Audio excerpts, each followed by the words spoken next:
Hi കൂട്ടുകാരെ, പുതിയൊരു വീഡിയോയിലേക്ക് എല്ലാവർക്കും സ്വാഗതം. അങ്ങനെ നിധിയും ഗൗതവും വല്ലാതെ അങ്ങ് അടുക്കണം കേട്ടോ. അവർക്ക് വേർപിരിയാൻ പറ്റാത്ത അത്രയും വലിയ സ്നേഹം അവർക്കിടയിൽ അങ്ങ് വന്നു തുടങ്ങണം കേട്ടോ. എന്നാൽ ഈ സമയം വസുന്ധര അടുത്ത പണി നൽകാം എന്ന് കരുതിയിട്ട് തൻ്റെ കൂട്ടുകാരികളെ എല്ലാവരെയും വിളിച്ചു കൊണ്ടുവരണം കേട്ടോ.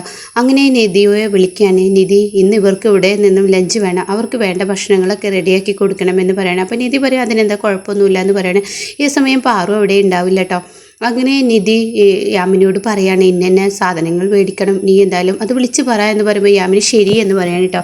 അങ്ങനെ അവിടുത്തെ വേലക്കാരിയും വന്ന് പണിക്കുണ്ടാവില്ല കേട്ടോ. ഈ സമയമായിരിക്കും നിധിക്കൊരു ഫോൺ കോൾ വരുന്നത്.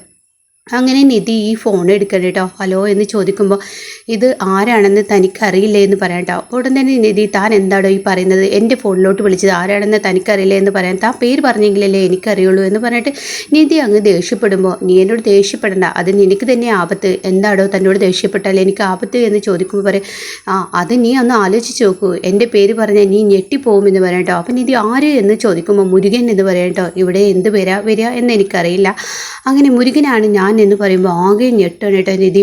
എടാ, നീ എന്തിനാടാ എന്നെ വിളിച്ചത് എന്ന് പറയുമ്പോൾ, നിന്നെ എനിക്കിപ്പോൾ കാണാം, നടക്കില്ല എന്ന് പറയണം. നടന്നില്ലെങ്കിൽ എന്താ ചെയ്യാന്ന് ഞാൻ ചെയ്യുന്നത് നിനക്കറിയില്ലേ, നീ എന്നോട് നടക്കില്ലെന്ന് പറഞ്ഞ നടക്കാത്ത കാര്യം ചെയ്യിപ്പിക്കാൻ എനിക്കറിയാം, നീ പെട്ടെന്ന് എൻ്റെ അടുത്തോട്ട് വാ എന്ന് പറയട്ടെ. അപ്പം നിധി പറയാം ഒരിക്കലും നടക്കില്ല, എന്നാൽ ഞാൻ വരുത്തിക്കുന്നത് കാണിച്ചു തരണോ എന്ന് ചോദിക്കണ്ട. അപ്പം നിധി പറയും ഞാൻ വരില്ല എന്ന് പറയുമ്പോൾ, എന്നാൽ എനിക്ക് വേണ്ടത് ചെയ്യാമെന്ന് പറഞ്ഞ ഉടനെ നിധി പറയണം, ഞാൻ ആകെ ഒരാൾക്ക് മാത്രമാണ് ഒരു സഹായം ചെയ്തത്, പക്ഷെ അത് നിന്നെപ്പോലെ ഒരു ഫ്രോഡിനാണെന്ന് ഞാൻ അറിഞ്ഞില്ല, അതെൻ്റെ ജീവിതത്തിൽ ഏറ്റവും വലിയ ആപത്താണെന്ന് ഞാൻ തിരിച്ചറിഞ്ഞില്ല, അതുകൊണ്ട് തന്നെ ഞാൻ വരാമെന്ന് പറയട്ടോ, നീ ഒന്നും ചെയ്യണ്ട, ഞാൻ വരാം, അങ്ങനെ വഴിക്ക് വാടി എന്ന് പറയണേ. എന്നാൽ ഈ സമയം യാമിനി വരികയാണ്.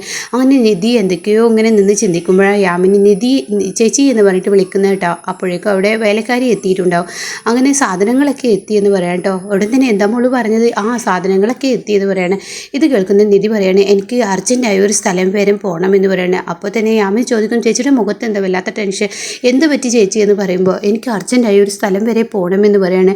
അങ്ങനെ എവിടെ നമ്മുടെ ആൻറ്റിയും ഇല്ലല്ലോ, ആൻറ്റി ഉണ്ടായിരുന്നെങ്കിൽ എനിക്കിപ്പോൾ ഇവിടെ നിന്ന് ഭക്ഷണം ഉണ്ടാക്കേണ്ട കാര്യത്തിൽ ടെൻഷനില്ലായിരുന്നു എന്ന് പറഞ്ഞ് തിരിഞ്ഞു നോക്കുമ്പോൾ അവിടുത്തെ വേലക്കാരിയെ കാണണ്ട. അങ്ങനെ അവളെ കണ്ടുടനെ അവളോട് പറയാണ്, ഇവർക്ക് ഇന്ന രീതിയിൽ ഭക്ഷണം വേണം, നീ തയ്യാറാക്കി കൊടുക്കുക, എനിക്ക് പെട്ടെന്ന് പോകണമെന്ന് പറയുമ്പോൾ യാമിനി ചോദിക്കും, എങ്ങോട്ടാണ് ചേച്ചി പോകുന്നത്, അർജൻറ്റായിട്ട് ഒരാൾക്ക് ബ്ലഡ് കൊടുക്കാനുണ്ട് എന്നങ്ങ് കള്ളം പറയണം കേട്ടോ. അപ്പോൾ യാമിനി ശരി പോയിക്കോളൂ എന്ന് പറയണേ. എന്നാൽ ഈ സമയം വസുന്ധരയുടെ മുന്നിലൂടെ നിധി പോകാൻ ഒരുങ്ങും. വസുന്ധര ചോദിക്കും, എങ്ങോട്ടാണ് നീ പോകുന്നത്, എൻ്റെ കൂട്ടുകാരികളാണ് ഇവിടെ ഇരിക്കുന്നത്, അവർക്കൊക്കെ ലഞ്ച് കൊടുക്കാനുണ്ട്, നീ എങ്ങോട്ടാണ് ഈ ഓടുന്നത് എന്ന് പറഞ്ഞ ഉടനെ, അത് എനിക്ക് പെട്ടെന്ന് ഒരു സ്ഥലം വരെ പോകണം, അത് തന്നെയാണ് ചോദിച്ചത്, ഇവരിവിടെ ഭക്ഷണത്തിന് ഇരിക്കുമ്പോൾ നീ എങ്ങോട്ടാണ് പോകുന്നത് എന്നാൽ ഞാൻ നിന്നോട് ചോദിച്ചത്, എനിക്ക് അർജൻറ്റായി ഒരു സ്ഥലം വരെ പോകണം, ആ സ്ഥലം എവിടെയിടി, അതിനെന്താ പേരില്ലേ എന്ന് ചോദിച്ചോടെ തന്നെ പറയാം, എനിക്ക് പെട്ടെന്ന് ഒരാൾക്ക് ബ്ലഡ് കൊടുക്കണമെന്ന് പറയാം കേട്ടോ. ഇത് കേട്ട് വസുന്ധര പറയും, നീ എന്തിനാ പോകുന്നത്, വേറെ ആളുകളെ വിളിച്ചൂടെ എന്ന് ചോദിച്ചോടെ തന്നെ എന്നോട് പറഞ്ഞത് എനിക്ക് ചെയ്യണം, എനിക്ക് പെട്ടെന്ന് പോകണം, എനിക്കിവിടെ നിൽക്കാൻ സമയമില്ല എന്ന് പറഞ്ഞ് വസുന്ധരയുടെ വാക്കുകൾക്ക് യാതൊരു വിലയും കൊടുക്കാതെ നിധി അങ്ങ് ഓടിപ്പോവാണ് കേട്ടോ. എന്നാൽ ഈ സമയം അത് വസുന്ധരയ്ക്ക് മനസ്സിലായി, ഇവൾ ബ്ലഡ് കൊടുക്കാനുള്ള ഓട്ടമല്ല, എന്തോ അപകടം ഇവൾക്കിടയിൽ ഉണ്ടായിട്ടുണ്ട്, അതെന്താണെന്ന് കണ്ടെത്തണം, ഇവൾ പോട്ടെ, എന്നിട്ട് ഞാൻ പിറകെ വരാമെന്ന് പറഞ്ഞ് അങ്ങ് നിധിയെ പറഞ്ഞു വിടാണ് കേട്ടോ. അങ്ങനെ നിധി പോവാണ്. എന്നാൽ ഈ സമയം തൻ്റെ പിറകിൽ വസുന്ധരയുണ്ടെന്ന് നിധിക്ക് അറിയില്ല കേട്ടോ. അങ്ങനെ വസുന്ധര രേണുകയ്ക്ക് വിളിക്കാൻ കേട്ടോ. എന്നാൽ നിധി ചെന്നിറങ്ങുന്ന അമ്പലത്തിലായിരിക്കും. അത് കാണുന്ന രേണുകയോട് പറയാണ്, ഇവളെ ബ്ലഡ് കൊടുക്കാനെന്ന് പറഞ്ഞ് അമ്പലത്തിൽ വരുന്ന എന്തിനാണ്, അത് കണ്ടെത്തണമല്ലോ എന്ന് പറയാണ്. അങ്ങനെ രേണുകയും കൂട്ടി ഇറങ്ങാണ്. അങ്ങനെ നിധി ആണെങ്കിലും ഇയാളോട് നിന്ന് സംസാരിക്കുന്നത്, പക്ഷേ ഇയാളുടെ മുഖം കാണിക്കുന്നില്ല, പുറം വശം മാത്രമേ കാണിക്കുന്നു. അങ്ങനെ ആരാണെന്ന് അറിയാതെ ആകത ഈ സമയം അയാളുടെ മുന്നിൽ നിധി ഇങ്ങനെ കെഞ്ചി കരയുന്നുണ്ട് കേട്ടോ.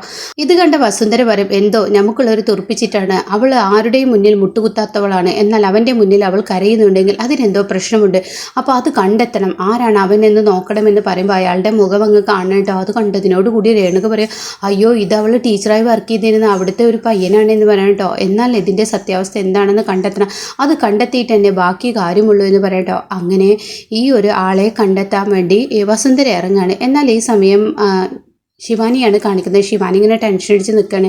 അങ്ങനെ തന്നെ പണം കൊടുത്ത് വിൽക്കാൻ നോക്കി ആ ഒരു ഇതൊക്കെ ഇങ്ങനെ ശിവാനി ആലോചിക്കുകയാണ് കേട്ടോ. അമലിൻ്റെ ആ ഒരു മനസ്സ് അത് ചിന്തിച്ചിട്ട് ഇങ്ങനെ സങ്കടപ്പെടുകയാണ് കേട്ടോ. താൻ ഒരിക്കലും തൻ്റെ അമ്മയെ വിട്ട് പോരരുതായിരുന്നു എന്നിങ്ങനെ ശിവാനിക്ക് തോന്നണം കേട്ടോ. അപ്പോഴായിരിക്കും അമലിനൊരു ഫോൺ കോൾ വരുന്നത്. എന്നാൽ ഈ സമയം ശിവാനി അങ്ങ് മാറി നിൽക്കുകയാണ്. അങ്ങനെ അമൽ പറയണം, ഒരു മിനിറ്റ് വെയിറ്റ് ചെയ്യൂ എന്ന് പറഞ്ഞിട്ട് അവിടെയൊക്കെ ശിവാനി ഉണ്ടോ എന്നിങ്ങനെ ഓരോ റൂമിൽ ഇങ്ങനെ ചെക്ക് ചെയ്യാണ് കേട്ടോ. അപ്പോൾ അവിടെയൊന്നും ശിവാനി ഇല്ല എന്ന് കാണുമ്പോൾ അമൽ പറയാണ്, എന്നാൽ പറഞ്ഞോളൂ എന്ന് പറയാം കേട്ടോ. ഉടൻ തന്നെ പറയാം, അല്ല ആ പെൺകുട്ടി എനിക്ക് തരാമെന്ന് പറഞ്ഞ ആ പെൺകുട്ടി ഫ്രഷ് ആണോ എന്നുള്ളൊരു ചോദ്യമായിരിക്കും അയാൾ ചോദിക്കുന്നത്. അപ്പോൾ ഇത് ശിവാനി ബാക്ക് സൈഡിൽ നിന്ന് കേൾക്കുന്നുണ്ട്. പക്ഷെ അമലിൻ്റെ വിചാരം ശിവാനി അവിടെ ഇല്ല എന്നാണ് കേട്ടോ.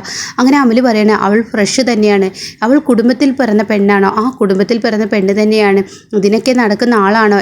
അങ്ങനെയൊന്നുമല്ല. പക്ഷേ അവൾക്ക് സിനിമ എന്ന് പറയുന്നത് അവളുടെ ഒരു മോഹമാണ്. ആ മോഹം സാക്ഷാത്കരിക്കാൻ വേണ്ടി എൻ്റെ കൂടെ ഇറങ്ങി പുറപ്പെട്ടതാണ്, അല്ലാതെ യാതൊരു സ്വഭാവ ദൂഷ്യങ്ങളും അവൾക്കില്ല എന്ന് പറഞ്ഞിട്ടോ. അപ്പോൾ ഇത് കേൾക്കുന്ന അമൽ ഇതൊക്കെ പറയുമ്പോൾ ആ ഡയറക്ടർക്ക് വല്ലാതെ അങ്ങ് പിടിക്കണം. അങ്ങനെ ഡയറക്ടർ പറയാം, എന്നാൽ എൻ്റെ അടുത്തോട്ട് നീ എത്തിക്ക്, ഡയറക്ടറല്ല ഒരാൾ പറയാണ്, നീ എൻ്റെ അടുത്തോട്ട് എത്തിക്ക്, ഇന്ന ഫ്ലൈറ്റിൽ അവളെ കയറ്റി വിടുക എന്ന് പറയാം കേട്ടോ. അപ്പോൾ ഡയറക്ടർ അയാൾ ചോദിക്കുന്നുണ്ട്, അവൾ കയറുമോ ഫ്ലൈറ്റിനൊക്കെ എന്ന് പറയുമ്പോൾ, അവളെ കയറ്റിക്കാൻ എനിക്കറിയാം, സിനിമയുടെ മോഹം പറഞ്ഞ് ഒരു ഡയറക്ടറെ വിളിച്ചു എന്നൊക്കെ തട്ടിക്കൂട്ട് വാക്കുകൾ പറഞ്ഞ് അവളങ്ങ് കയറി പോന്നോളും എന്ന് പറയുമ്പോൾ ഇത് ശിവാനി കേൾക്കണം കേട്ടോ. തന്നെ ഒരാൾക്ക് വിളിക്കുകയാണെന്ന്. അപ്പോൾ അയാൾ പറയുന്നത്, ഞാൻ നിനക്ക് ഇത്ര പൈസ നിൻ്റെ അക്കൗണ്ടിലോട്ട് ഇട്ട് തരും, അവളെ എനിക്ക് കിട്ടിക്കഴിഞ്ഞാൽ എന്ന് പറയുന്നുണ്ട്. അങ്ങനെ അമൽ ഫോൺ കട്ട് ചെയ്യാണ്. അങ്ങനെ അമലിന് നല്ല സന്തോഷമാവണം കേട്ടോ. എന്നിട്ട് ശിവാനി പതുക്കെ അമലിനോട് പറയാണ്, അമൽ എന്ന് പറഞ്ഞ് വിളിക്കണം കേട്ടോ. അപ്പോൾ എന്താണെന്ന് ചോദിച്ച ഉടൻ തന്നെ, ആരാ അമലിന് ഫോൺ ചെയ്തത്? അത് പിന്നെ ഒരു ഡയറക്ടറാണ്. ഏത് ഡയറക്ടർ? അത് നിനക്കറിയില്ല, നിന്നെ നാളെ 7 മണിക്ക് ഫ്ലൈറ്റ് കയറ്റാൻ പറഞ്ഞു. ഒരു ഡയറക്ടറാണ്, നല്ല പടം വിജയിച്ചുള്ള. ഏത് പടം? അതൊന്നും നിനക്ക് പറഞ്ഞാൽ മനസ്സിലാവില്ല, ബോളിവുഡൊക്കെ അല്ലേ, അത് എല്ലാം കൂടി നിനക്ക് പറഞ്ഞാൽ മനസ്സിലാവില്ല, നീ പെട്ടെന്ന് പോകാൻ നോക്കിയെന്ന് പറയട്ടോ. ഉടൻ തന്നെ ശിവാനി പറയും, എടാ വഞ്ചക, നീ എന്നെ ഇങ്ങനെ ഒരു ഡയറക്ടറായിട്ടും നിനക്ക് പരിചയമില്ല, നിനക്ക് പരിചയം പെണ്ണുങ്ങളെ വിൽക്കുന്ന ആ ഒരു ഇതാണ് നിൻ്റെ തൊഴിലെന്ന് എനിക്ക് മനസ്സിലായി, അതുകൊണ്ട് തന്നെ നീ എന്നെ ഒരാൾക്ക് വിറ്റിട്ട് എന്നെ ഡയറക്ടർ എന്ന് പറഞ്ഞ് എന്നെ ഫ്ലൈറ്റ് കയറ്റി വിടുക അല്ലേ, ഈ ഒരു പരിപാടി നീ നിർത്തിക്കോ എന്ന് പറഞ്ഞിട്ട് ശിവാനി അവിടെ നിന്ന് അങ്ങ് പോവാണ് കേട്ടോ. തൻ്റെ ബാഗ് എടുത്തിട്ട് ഞാൻ ഇനി ഇവിടെ നിൽക്കില്ല എന്ന് പറഞ്ഞ് ബാഗ് എടുത്ത് പോകുമ്പോൾ അമൽ എന്ത് ചെയ്യും, ശിവാനി അങ്ങ് പിടിക്കുകയാണ് കേട്ടോ. മര്യാദക്ക് ഇവിടെ നിൽക്കടി എന്ന് പറഞ്ഞിട്ട് അമൽ ശിവാനിയുടെ ബാഗ് എടുത്ത് റൂമിലോട്ട് അങ്ങ് കയറിയത്. എന്നിട്ട് ശിവാനിയെ റൂമിലിട്ട് പൂട്ടാൻ നോക്കുമ്പോഴേക്കും ശിവാനി അമലിനെ ഉന്തി ഓടുകയാണ് കേട്ടോ. എന്നാൽ ഈ സമയം ഓടുന്നതിനിടയ്ക്ക് വെച്ചിട്ട് ശിവാനിയെ വീണ്ടും അമൽ പിടിക്കുകയാണ്. അപ്പോൾ വീണ്ടും അമലിനെ ഉന്താണ് കേട്ടോ. അങ്ങനെ അമൽ വീണ്ടും ശിവാനിയെ പിടിക്കുമ്പോൾ അവിടെ തൊട്ടടുത്തൊരു ഇരുമ്പിൻ്റെ കമ്പ് എടുക്കുന്നുണ്ടാവും. അതുകൊണ്ട് അമലിൻ്റെ തലക്കങ്ങ് അടിക്കാണ്. പിന്നീട് ശിവാനിക്കങ്ങ് ഭ്രാന്ത് പിടിച്ചതുപോലെ ശിവാനി നിർത്താതെ ഈ വടി കൊണ്ട് ഇങ്ങനെ അടിക്കണം കേട്ടോ. പക്ഷേ ശിവാനി ചിന്തിക്കുന്നില്ല, അമലിൻ്റെ തലയൊക്കെ അടിച്ചത് കൊണ്ട് അവൻ്റെ തലയിൽ നിന്ന് ബ്ലഡ് വരുന്നുണ്ട് എന്നുള്ളതൊന്നും ശിവാനി ചിന്തിക്കുന്നില്ല. അതുകൊണ്ട് തന്നെ അമലിനെ പ്രതികരിക്കാനും കഴിയുന്നില്ല. അങ്ങനെ അമലിനെ നിർത്താതെ ഇങ്ങനെ ശിവാനി അടിച്ചും കൊണ്ടിരിക്കുകയാണ്. അങ്ങനെ തൻ്റെ ദേഷ്യമെല്ലാം അവൻ്റെ നേർക്കങ്ങ് തീർത്തതിന് ശേഷം വടി താഴെ ഇടുമ്പോഴായിരിക്കും കണ്ണും തുറച്ച് കിടക്കുന്ന അമലിനെ കാണുന്നത് കേട്ടോ. അങ്ങനെ ശിവാനിയുടെ കയ്യിൽ നിന്നും ആ അടി കിട്ടുമ്പോൾ അമലിൻ്റെ മരണത്തിലോട്ടാണ് ഇനി കാര്യങ്ങൾ പോകുന്നത് കേട്ടോ. എന്നാൽ ഈ സമയം വസുന്ധര ആരാണ് ആ ആള് എന്ന് കണ്ടെത്തിയിരിക്കുന്നു. അങ്ങനെ വസുന്ധര ആ ആളെ രേണുകൾക്ക് മുന്നിൽ കൊണ്ടുവരാണ്. നിങ്ങളോട് കണ്ടെത്താൻ പറഞ്ഞിട്ട് നിങ്ങൾക്ക് കഴിഞ്ഞില്ലല്ലോ, എന്നാൽ എനിക്ക് കഴിഞ്ഞു എന്ന് പറഞ്ഞിട്ട് ആ ആളെ അങ്ങ് ഇറക്കി കൊണ്ടുവരാൻ കേട്ടോ. അയാളെ കാണുന്ന രേണുക ആകെ ഞെട്ടിപ്പോവാണ്. അങ്ങനെ രേണുക പറയണേ, അല്ലെങ്കിലും മാഡത്തിന് എല്ലാത്തിനും ഒരു കഴിവുണ്ടല്ലോ, പണമുള്ളത് കൊണ്ട് തന്നെ മേഡം എല്ലാം നേടിയെടുക്കാനുള്ള ആ വീറും വാശിയും മാഡത്തിൻ്റെയിലുണ്ട് എന്നൊക്കെ പറഞ്ഞ് ഇങ്ങനെ വസുന്ധരയെ പുകഴ്ത്തുമ്പോൾ വസുന്ധരയ്ക്ക് അത് വല്ലാത്ത സന്തോഷമാവണം കേട്ടോ. അങ്ങനെ നിധിക്ക് തിരിച്ചടി കൊടുക്കാൻ വേണ്ടി നിധി പേടിക്കുന്ന ആ ആളെ വസുന്ധരയ്ക്കൊപ്പം നിർത്തുമ്പോൾ ഇപ്പുറത്ത് അമലിൻ്റെ മരണവാർത്തയായിരിക്കും ഇനി വരിക. എന്തായാലും ഇനി പ്രണവായിരിക്കും ഈ ശിവാനിയെ രക്ഷിക്കുകയും പ്രണവാണ് ഇനി ശിവാനിയെ വിവാഹം ചെയ്യാനും പോകുന്നത് കേട്ടോ.